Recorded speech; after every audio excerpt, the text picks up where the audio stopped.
yes, it is possible to become attached to good things. And the way out is to enjoy the good thing, knowing full well that this too shall pass. And being okay, even with the pain of the passage of time. Because boy, does the passage of time hurt. The attachment, the grasping, is a wish to push away the death of all things. And the reality is, if that were to come true, that would be the death of all things.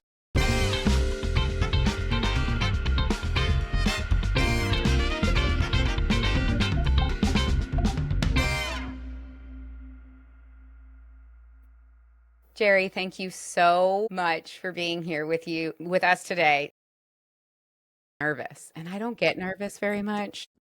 There's nothing to be nervous about. You're just meeting an old There's friend. a sense of anticipation, as I shared with you before we even started recording. For those of you who don't know, I would consider Jerry one of my maybe top 5 mentors from afar, but I'm just meeting him right now. So he was sweet to say we're old friends. Technically, our mutual friendship starts right now. Our one-way friendship has started a way back. So thank you so much for being here with us. I'm really, really excited for this conversation for myself, but also for our listeners. Well, thank you for having me. It's really a delight. And boy, what a connection. You actually just brought up a feeling and a memory for me. I remember many years ago, I wrote a blog post for an old blog I used to run called The Monster in Your Head, in which I described feeling a friendship with Parker Palmer long before I met him.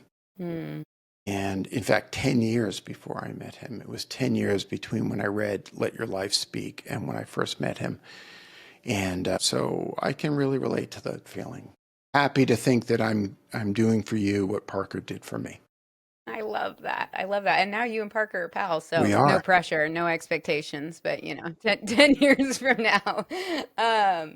So one of the theses of this show is that folks love to talk about their success. They love to talk about the highlights. Of course we do. We all do. But oftentimes it's our greatest pain. It is our rock bottom moments. It's the mistakes, the wrong turns, the humiliation that actually can unlock us to the next evolution of our life. Well, I would say the moments of greatest pain / inner reflection and learning weren't so much mistakes. Yeah, sure. Should I have bought Bitcoin at a penny? Sure. Is that a mistake? No. I would say that, and I've not written about these sorts of things, but I think that one of the things that I have grappled with, and I'll speak now as a CEO and an entrepreneur, one of the things that I've had to grapple with is the consequences, or are the consequences, of a part of my personality that remains problematic. And that part of my personality is when I don't like something that's unfolding, I kind of just move to the left or I move to the right. I just kind of move away from it. It's not quite conflict avoidance. It's annoyance avoidance, I would say. And I'm making light of it. I think that in my journey as CEO of Reboot, I was very aware of this part of my personality that can feel overwhelmed by a sense of obligation of taking care of other people. As you know me, as you get to know me, you'll know that that part of me is very active and can be very, very activated. And it's both has a negative consequence and a positive consequence, And I think that sometimes that part of me can lead me to feel really overwhelmed. And so then I make poor judgment calls because I'm trying to protect myself from consequences. So I might look the other way when I see something unfolding that I did not like. Even though I'm so closely associated with our service offerings and that sort of thing. And that led to a lot of pain and suffering for a number of people, a lot of internal conflict, which thankfully we have really worked our way through. And what it took was not me righting a wrong or correcting a mistake.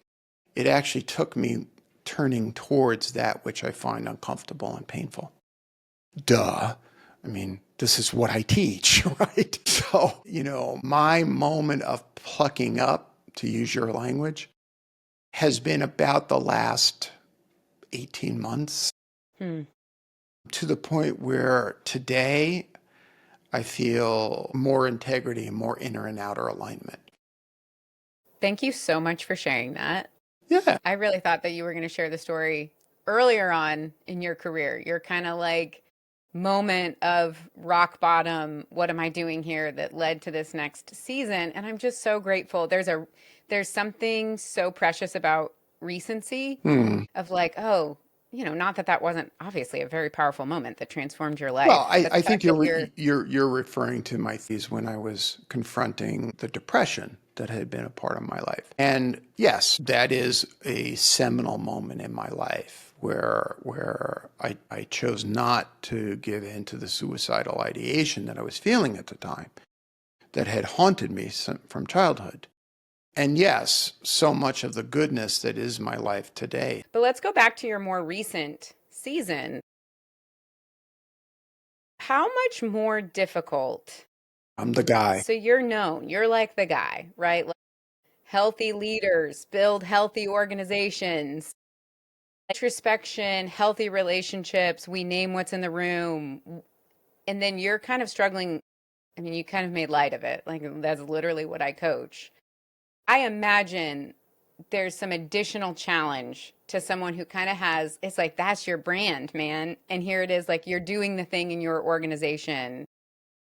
What was keeping you in the place of going, I'm just not going to look because I want to avoid it, in actually being able to like do what you needed to do to face that thing and to name it? Well, first I'll say there is definitely shame associated with the dichotomy that you noted. But that actually was not as powerful a force of making it difficult for me to work with what was arising. The harder force was that it was in my shadow. It was in my unconscious. And so it's kind of hard to make conscious that which is in your unconscious. I mean, I am famous for quoting Carl Jung, who said, until you make the unconscious conscious, it will direct your life and you will call it fate. What he doesn't say is, well, how do you make the unconscious conscious? Because that's the whole Come point. on, Carl. It's like, oh, it's back there. I'm not seeing it. So struggling with my identity as a CEO, struggling with what felt in hindsight, because hindsight is oftentimes where we see what was actually unfolding, to see the ways in which I was not living up to my own aspirational values. Sure, it produces its own shame and that kind of feeling. But, I've spent 36 years in psychoanalysis. I'm kind of used to looking in the mirror going, oh, what an idiot. So that part of me was not a block. The block was that it was, as I often say, how have you been complicit in creating the conditions you say you don't want? The complicity for me was that, well, it was twofold. One is the world itself is always more interesting to me than the work that's right in front of me. Mm-hmm. Right. And so I'm writing books, I'm out in the world at large. The second is, I mentioned something earlier, which was a part of my personality, which when we started Reboot, the company, 11 years ago now, I was very cognizant of and I spoke to, which was there is this reluctance that I have to sit in my seat.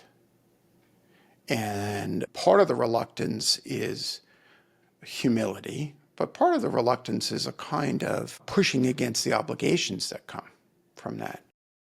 Mm-hmm. And so I think I'm sounding a little cryptic in my description.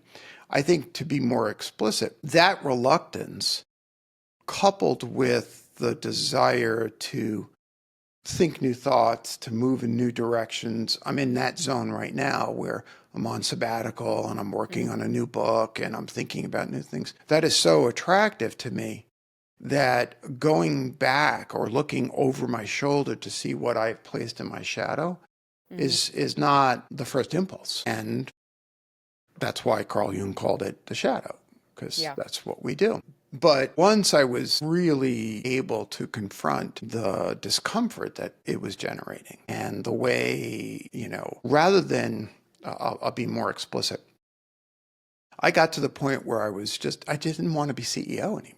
Mm-hmm. Right. And instead of following advice that I have given clients for 27 years, instead of changing the job,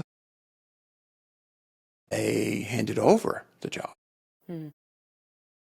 When discomfort that I was feeling should have been an indicator that there was something out of alignment. Yeah.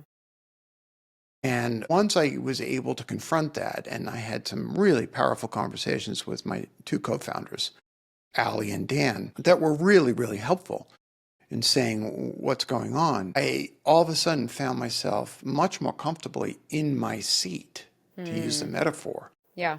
And rather than jumping out of the seat because I didn't like the seat, I just changed the seat. So it was more comfortable. Yeah. And more in alignment with who I'm becoming now. Yeah. It's kind of like what I would probably say is like this third way thinking. Yes. I remember in one of the most challenging seasons of my life where I was wrestling through the fate of my company and my role. And I really, truly, the reality that I felt like I was carrying, it just felt like it's this or that.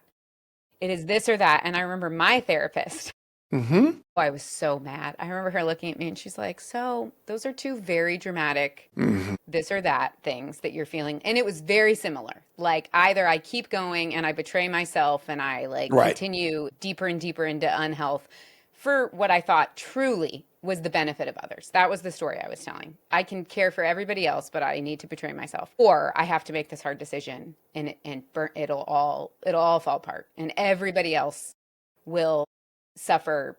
So I had a real narrative of like this, and also this is clearly this is selfish to choose yourself if it could create pain or disappointment for others, and this is good, but good feels like pain and suffering. And I remember my therapist looking at me and she's like, so typically when we have like such dramatic, it's either this or this, that's a trauma response, and it's probably not true. There probably is a third way. And I just remember being so angry and honestly, I didn't say this, but in my heart of hearts, my story was, you've clearly obviously never run a company before. You've only been a therapist.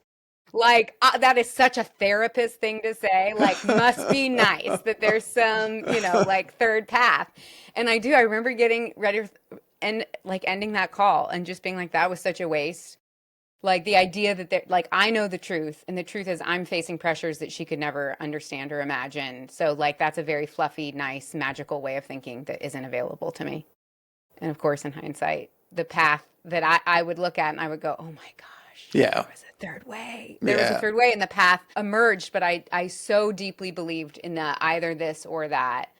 And that really did. That really felt like my reality. And what I hear you saying is exactly that. Like it was either stay here in this place of unhealth for the benefit of others, or leave. Like you have to get out. Yeah, and burn what it I hear all you saying down. is like, burn it all down. I have to burn it all down. And you going, actually, I made a third path. Will you put a little bit of like detail around, okay, so because I don't want other people listening to this to feel how I felt when my therapist told me there might be a third option. I was like, tell me how, or I don't believe you.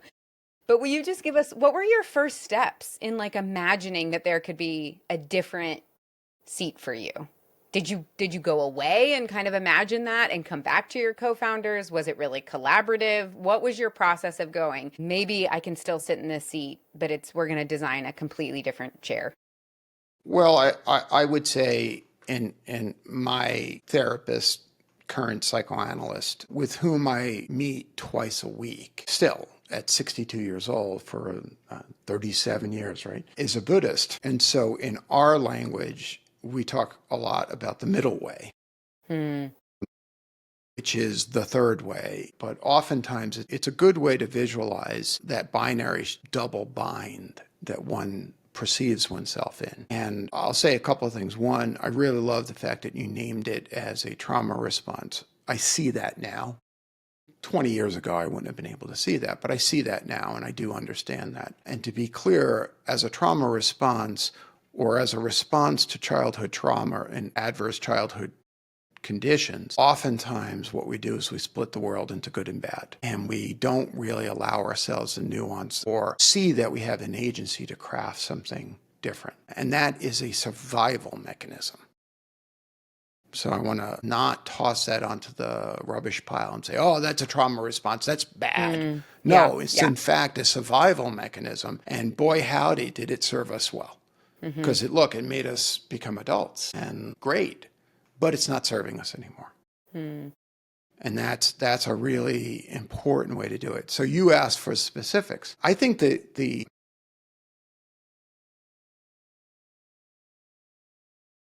my growing discomfort in holding the seat as CEO had been growing for a number of years. It was rooted in a discomfort from the very beginning, as I noted, right? Reluctant CEO. I just want to build a platform where I could do work and work with clients. I really never wanted to build a big company. And yet, like a lot of entrepreneurs, you feel like, well, if you're not growing, what are you doing? You must be failing. And yet with each turn that would make us more and more complex and more growth, I was just like, what is happening? This is further and further from who I really want to be. And rather than listening to my own pain, I moved away from it. Okay. Now I'm making this seem like it was obvious and I could figure it out immediately. It took probably a year of trying to understand what was the source of tension, what was the source of discomfort, because like any group of human beings, everybody was getting triggered by, well, it's this, no, it's this, it's this. And there were all layers of complexity. But once I began, and I'll be honest with you, my co-founder Dan said to me, Jerry, if Jerry's not happy, then that which is Reboot isn't in alignment. And that felt egoic. Yeah, totally. That felt like, well, that pushes up against my own childhood subroutine, my own limiting belief, which is, well, this is not about you. It's not about you, Jerry. Oh, that's your ego talking. And then it was just like, I'll tell you a story where this became really obvious. This is just from last November. By the way, I'm so happy to be talking about the present and not what happened 30 years ago. So thank you for doing that. Thank you. Thank you for taking us there. I love it. So one of our famous offerings are our boot camps. Allie, my co-founder Allie, and now wife, and I really invented the boot camps way back in 2013, before Reboot even launched. And they've evolved over the years, and there have been different iterations and all. And in November, we ran our first boot camp that incorporated material not only from Reboot, my first book, but Reunion, my second book. And for those who will become familiar with Reunion, there's a lot of reunification with our ancestors. And so that was very much a part of the content of what we were doing in November. But the first night of the camp, chairs are in a circle where we've created the container for work to happen. And my two co-facilitators, my colleagues, Carl Bachellieri and Crystal Bell, and I were sort of gathering before the participants gathered. And there was that funny moment where the three of us are standing around trying to figure out what seats we're going to take. Okay. Like at what physical seats? What chairs were we going to sit in? And there was an obvious seat that was where we had decided the three of us would sit together at first, and then we would expand out. It's a facilitator's trick. How do you do that? And I step away from the middle seat.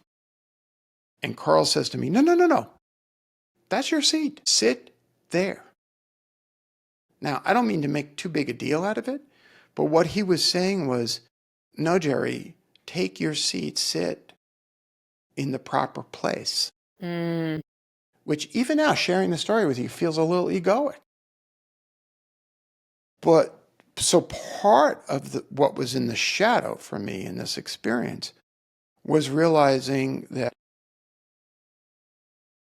how I approach coaching, how I approach the work that you found so compelling is actually unique. And that's okay to say. Now, this is when I brought this back to my therapist, he was like, well, thank goodness you said this, because I've been saying this to you for years, But what was it that I was trying to overcome? I was trying to overcome, like, in the shadow was the feeling of, yes, let me take the limelight. And so that was sort of then masked by this other feeling of like, oh, no, let me just sit in the back of the room. And it was just sort of coming to realize that there's this actual middle way to go back to it, which is to sit comfortably and acknowledge I've done a lot of work and I bring forth that work in a particular way. And it's okay to say that. And it's not wiping you out for me to acknowledge that. So that was a long-winded response to your question, but I hope it got to it. Okay, so you had mentioned when you were starting to explain your discomfort with your CEO seat at Reboot, this kind of sense of I feel overwhelmed by people needing me or by people needing to take care of others. Yeah.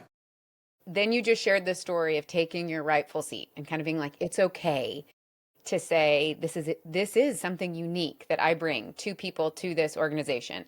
How have you reconciled those two things? Like because I think one way of keeping people from needing you or from taking care of people is to shirk to the back of the room and go like, Absolutely. You can't need me because I don't have anything unique to offer. That's right. When you sit in the seat and you own it and you're like, I do bring something unique, there is a sense of everyone else in the room going, okay, now there is an expectation that Jerry is going to take up the space that probably most of us want and need him to take up.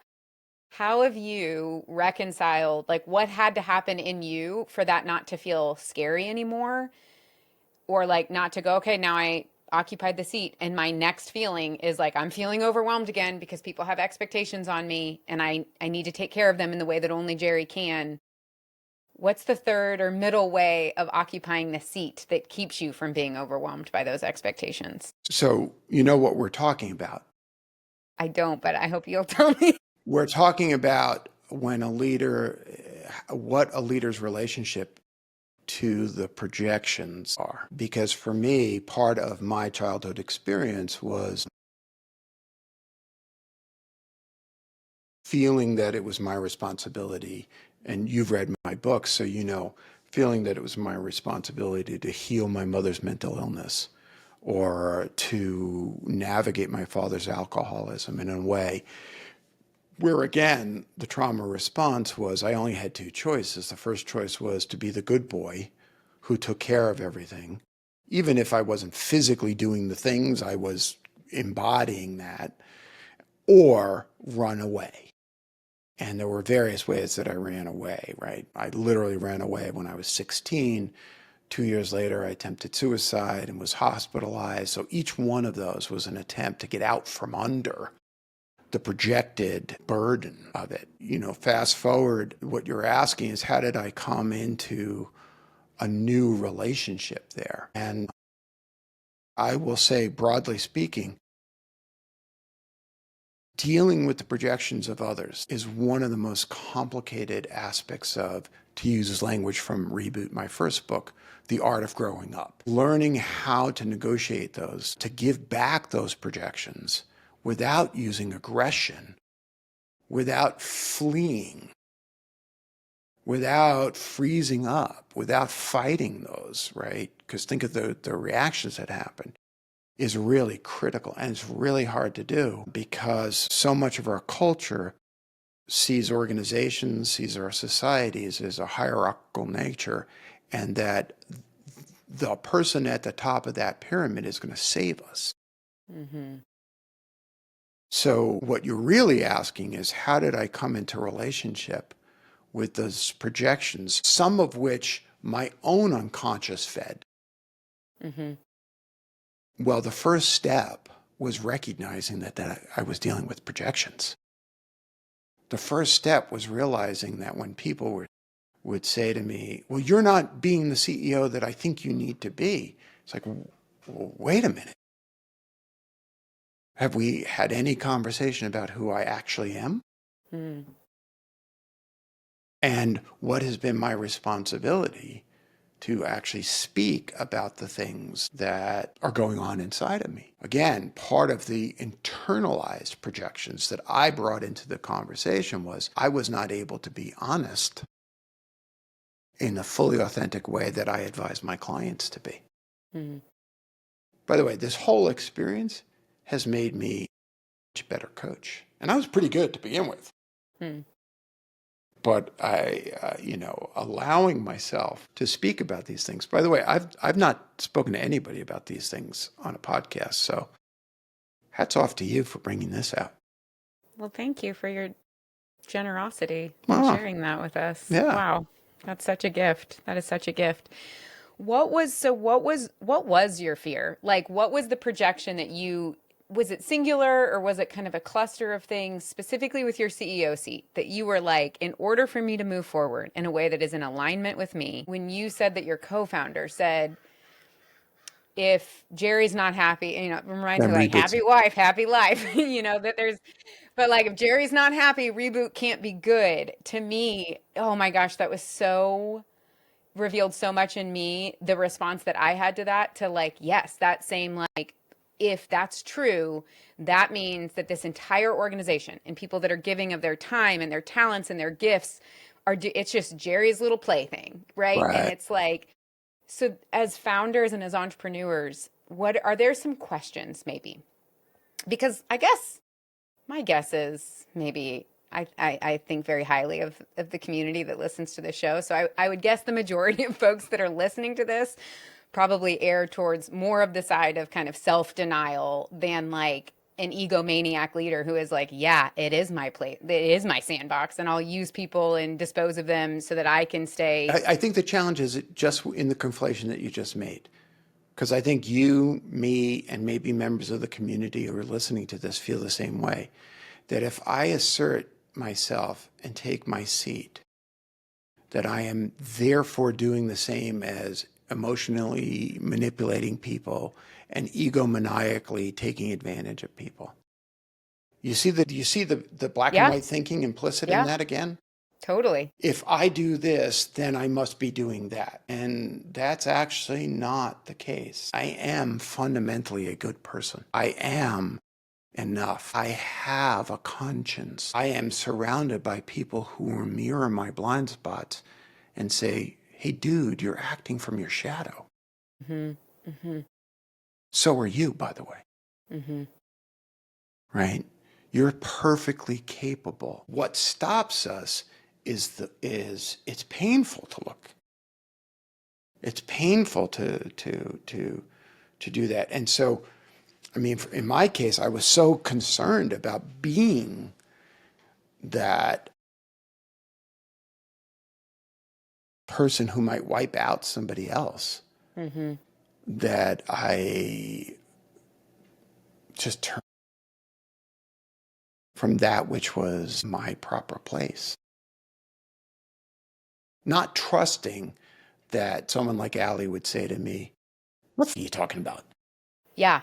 You know, that's bullshit. In that kind of like what might appear on the surface as like, I don't know if self-deprecating is the right word, self-doubting. I'm going to distance myself from the seat of power because I don't know if I can trust, this sense that's a dangerous place to be in. There is a not so subtle thing that if we have developed relationships with, let's say, co-founders or colleagues or family members or community members where we have said, you have authority in my life. Like, you get to speak up.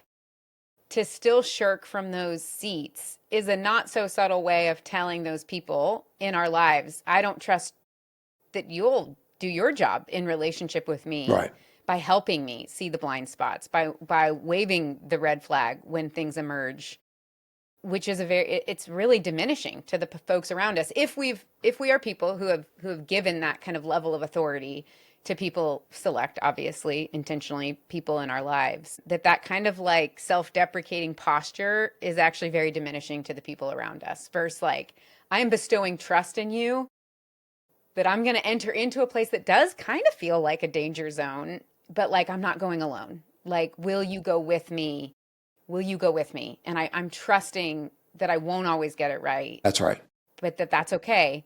I have some folks who I've asked to go with me on the journey who will help me see and help me hear, and how empowering that is to the folks around you. So it's like what seems like an ego move of like, I'm taking my rightful seat, could actually be like such an act of bestowing so much trust and agency and belief in the people that are on your team, that are around you. First of all, it breaks the infantilization that sometimes can happen Mm, when this collective projection starts to happen and we place all our faith and our trust in that one individual who's going to save us all.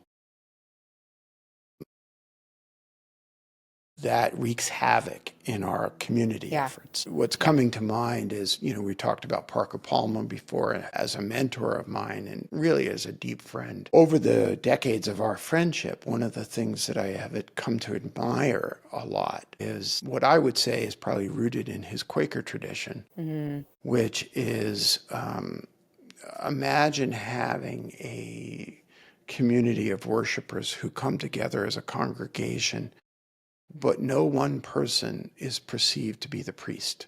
No one person intervenes with the divine.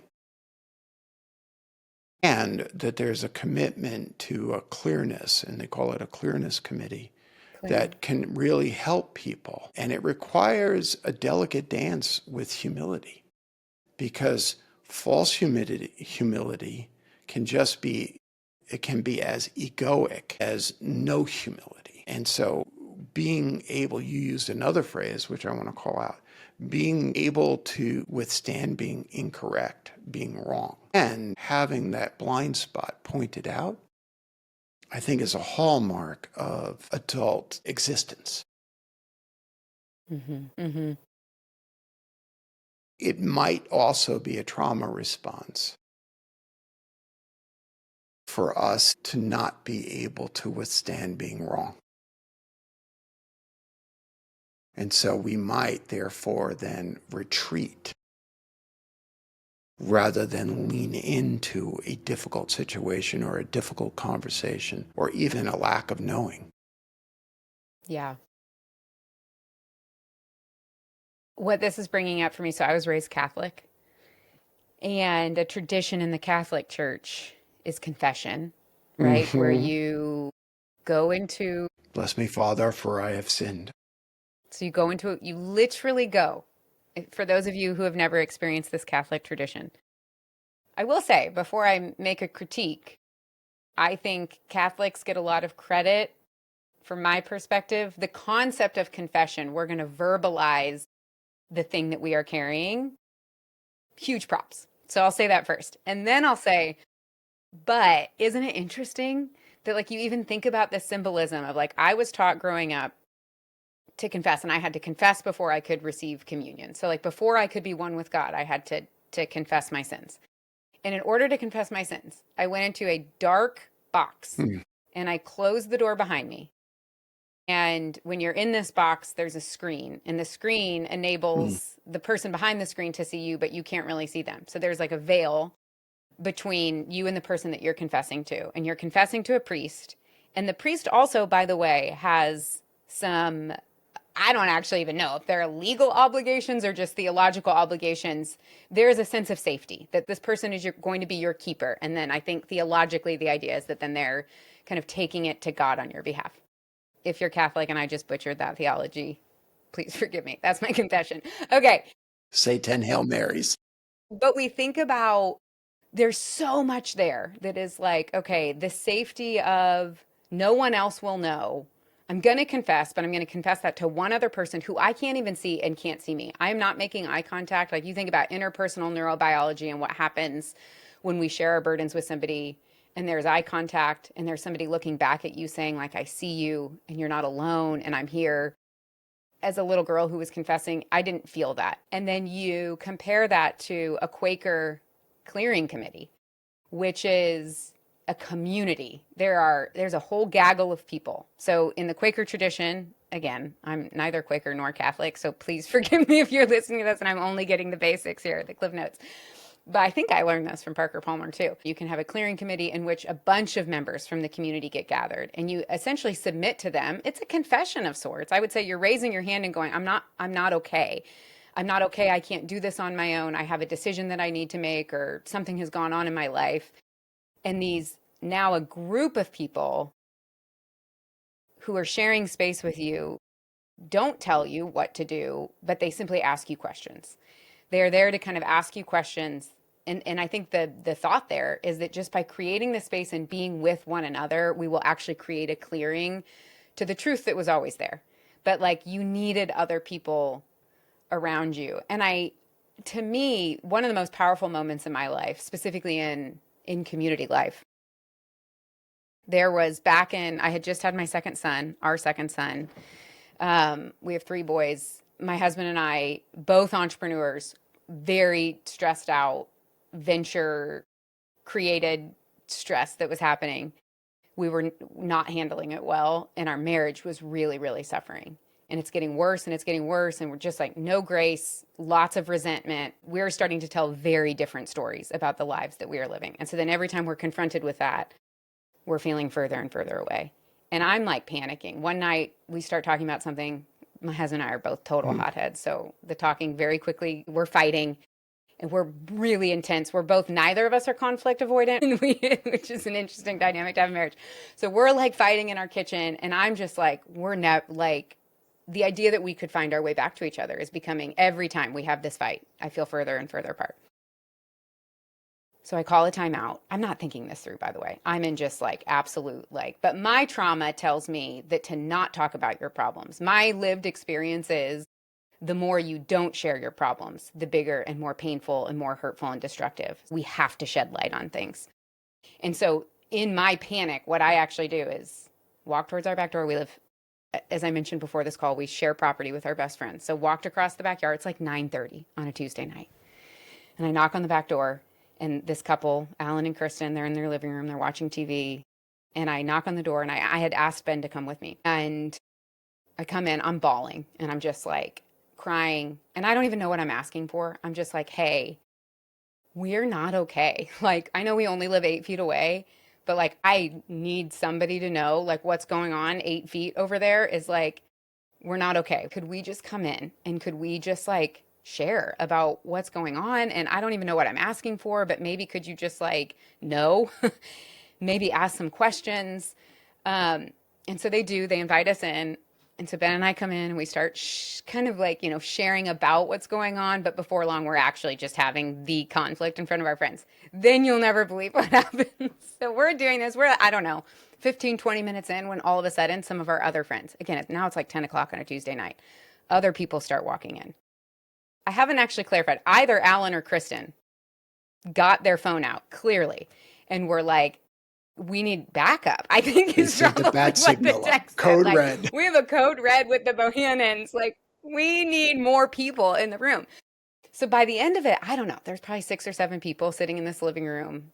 Ben and I are kind of duking it out. They're holding space. They're like asking these questions. It was the clearing and it was the naming what was going on. That was the beginning of our road back to each other. It also created this sense of freedom, I think, in our community. It pushed the envelope for how transparent and how authentic and how much we're allowed to share our burdens with one another. We're sharing more than land. Yes, very much so. But a part of the story that I gloss over, I think, sometimes from this painful moment, everyone's witnessing it, and then Ben and I got on the road to reconciliation, and it actually benefited our community because we went first and were vulnerable. What I don't often share is that night. I remember coming back to our house. I was so humiliated.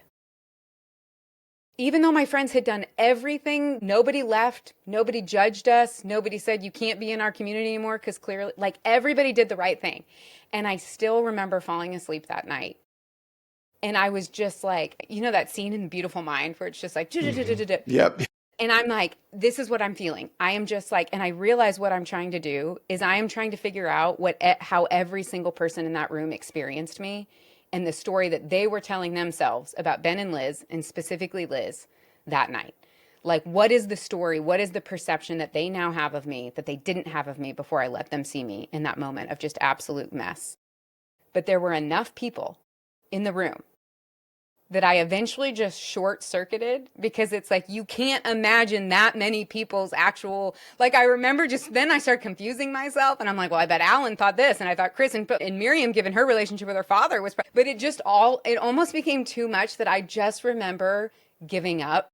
And it was like in the giving up, there was such a profound freedom that it was like, there's too many people involved here.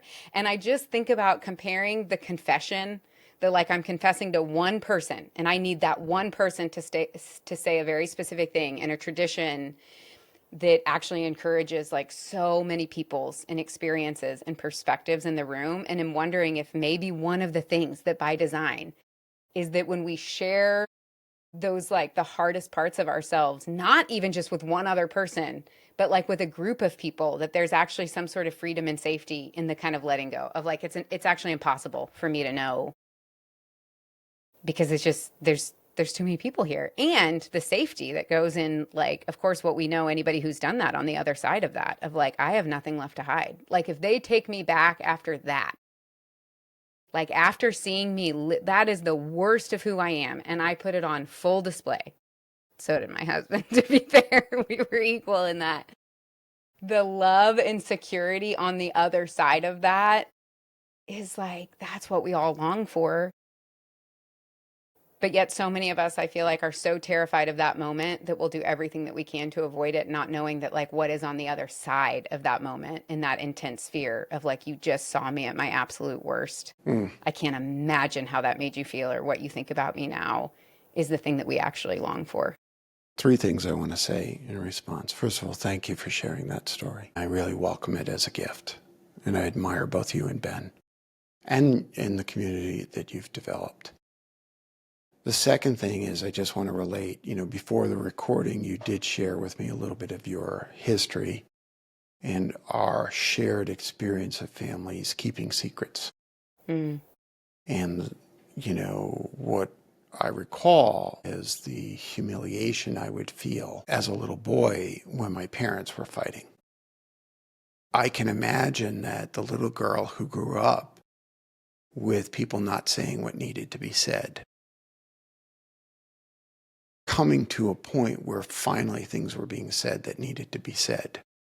And then the reaction to that of humiliation and shame makes perfect sense. So all of that and the community that you've created. If you'll bear with me, I want to read a little bit from Reunion. Please. This is not egoic. I'm not going to read my words. I'm going to read the epigraph to the book. So Reunion, as you know, is called Leadership and the Longing to Belong. And this is from Frederick Buechner, who is a theologian and minister. And in his book, The Longing for Home, he wrote, "There lies the longing to know and be known by another fully and humanly, and that beneath that there lies a longing closer to the heart of the matter still, which is the longing to be at long last where you fully belong." I have a feeling that the road back for you and Ben kind of went through the community. My wish is that as a consequence of you both being as brave as you were, and your friends being as kind and compassionate as they were, that the result was that it gave you a sense of belonging that was deeper than perhaps anything you experienced outside of Uganda, outside of that experience. Am I close to it? So close. Yeah. I mean, close doesn't feel right because I would just say it's right on. 100. There is that sense of, I think it was Tim Keller who said, to be loved but not known is comforting but superficial. To be fully known and not loved is our greatest fear. But to be fully known and loved is a lot like being loved by God. It liberates us from pretense, it humbles us from self-righteousness, and it fortifies us to life's challenges. And yes, I think that for me, the path of belonging actually required, I think humiliation is the word that I would use, because it wasn't until I humiliated myself. And I say that because I was the one that went Right. next door. Like, it wasn't like somebody walked in against my will. I subjected myself to humiliation. I don't think it always has to be that traumatic. But it is, without that, I don't know that we get a true sense of belonging, because I think the human tendency and fear towards if they only knew. Right. Like, if they only knew is just so, it's with us every waking moment. And until we can say, but they know, until we can go, but it's been said, but I voiced that terrible thought or feeling or disbelief that I have, and I'm still loved, like I still get to belong. I think it's the only thing that quiets the voice. Okay, so I have a question around attachment. So I feel like the narrative of the kind of the big lie of success, right? Like, especially in America, it's different in other parts of the world, but in America, we have a story. And the story is, the more successful you are, and in America, that means a lot of times it's around career, money, your ability to accumulate power, privilege, possessions, prestige, that creates happiness. For you, it's lemon drops. Is Lemon that the name of the drops. candy? The lemon drops. The more lemon drops you get, the more safe you'll be. What about attachments to the good things in our life? So we're talking about belonging, relationships, these safe and secure communities where people feel a sense of belonging. Do we, this is such a selfish question. I feel like now I'm using my podcast just to get coaching from Jerry. That's all right. But I'll send you a bill. okay, great.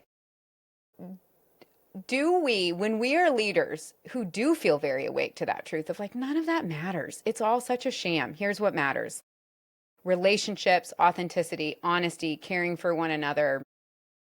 Can we become too attached to those? For those leaders listening who are like, I'm not going after power or prestige or privilege. I'm more evolved than that. I've figured that out. I'm trying to create good things in the world. What are leaders who are trying to create good? What questions can we be asking ourselves? I think, and this is something I've been working a lot with lately, again, in my life.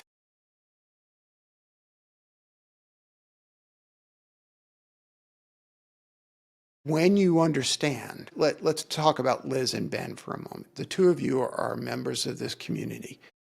You could even argue it's a commune. There you go. I said it. Okay. You're not the first, Jerry.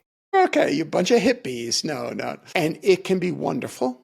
And it can have its own mishigas because it's a bunch of people and people create mishigas. I've never heard that word before, but the context clues are strong. So Mishigas is a good Yiddish word and it means foolishness. okay, yes, lots of mishigas. Lots of mishigas. If you become attached to that, the good feeling that you just had, that you just identified, you are inclined, one, it becomes inclined to then push against impermanence. Because here's the thing about all things. They all fall apart. All the time. It was the hardest lesson Pema Chodron ever taught me. It was the most painful experience. That even, you have 3 children, right? 3 boys, you said. How old are they? 9, 7, and 4. They're so precious. We're in the golden years. But what do we want as parents? We want the positive moments frozen in time. We want it baked into amber. Right? So that they never change. But the truth is, that's not life. Mm-hmm. Mm-hmm. That's actually death. Life, the definition of life is impermanence. Mm-hmm. And when you understand that it's attachment to maintaining things just as they are, it's attachment to this thing making all of my bad feelings about myself go away, Mm-hmm. Mm-hmm. that creates suffering. It forces one to then confront the reality of impermanence. And what I have been working with is understanding the gift of impermanence. Because just in this moment, I said to you, so my children are 32, 35, 32, and 28. I could, as I reminded you of the fact that your boys are growing up, and pretty soon, before they're assholes, they're going to stink. Yeah. Because that's what teenage boys do. Right on the verge of that. Right on the Yeah. verge. Did you take a shower today? Yes. Did you use soap? No. It's like, Mm-hmm. okay. That is them doing exactly what they're supposed to do. So, yes, it is possible to become attached to good things. And the way out is to enjoy the good thing, knowing full well that this too shall pass. Mm-hmm. And being okay, even with the pain of the passage of time. Because boy, does the passage of time hurt.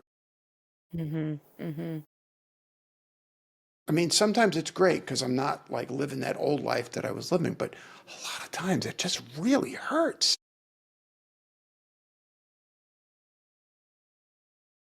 The gift of it is the fact that it drives our humanity. You and I, across space and time and the magic of video, get to be kinfolk. Because I can remember my children becoming teenagers, my teenagers becoming adults. For heaven's sake, Emma, whom you've read about in both of my books, she's going to be a mother in November. Talk about the passage of time. You talk about impermanence. You talk about the joy. The attachment, the grasping, is a wish to push away the death of all things. Mm-hmm.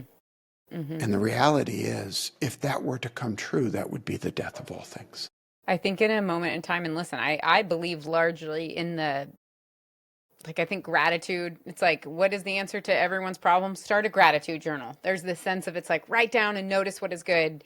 And I'm mainly all about that, but then I get really existential. And it's like, well, typically we're naming the same things over and over again. Most of us don't wake up grateful for brand new things every day, right? There's like a handful of things. And so I have wondered if like my noticing and gratitude for the thing, like, is it creating an attachment to the thing? I had a friend, so when I was working through my own vocational thing, my huge, big, scary thing beyond disappointing other people was, what if I never feel as passionate? Built a company that was literally the manifestation of how I think the world should work. And then I found other people who believe in it, and we did it together. And like this sense of like, I will never again feel like I'm a part of something that feels so in line with my purpose, why I think I am here on earth in the world that I want to co-create with others. That was my big thing. I was so terrified to let go of this external thing because I was like, I'll never feel that way again. And I was doing some intensive coaching with a friend who's become a colleague. And I remember him looking at me. Oh, he was so tender. And like, I think what I wanted him to say was, if I let go of this thing that I built, I'll go on to build something else that will like be equal or greater than this. And he actually looked at me.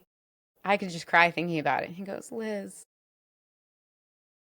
you do know that if you worked at Trader Joe's, you would find there would be passion and there would be there is something that would happen, even if it was only in that store, that would be a manifestation of who you are. Like the illusion is that the thing that you created was who you are.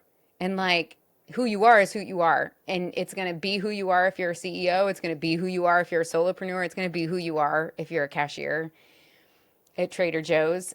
And the comfort that that gave me, not like convince me that I'll go do something else great. It was actually like help me see that even if I never do, like you'll be okay. And that place will change and grow because of your presence there. It's like an attachment to the essence of the thing while detaching from the manifestation of the thing.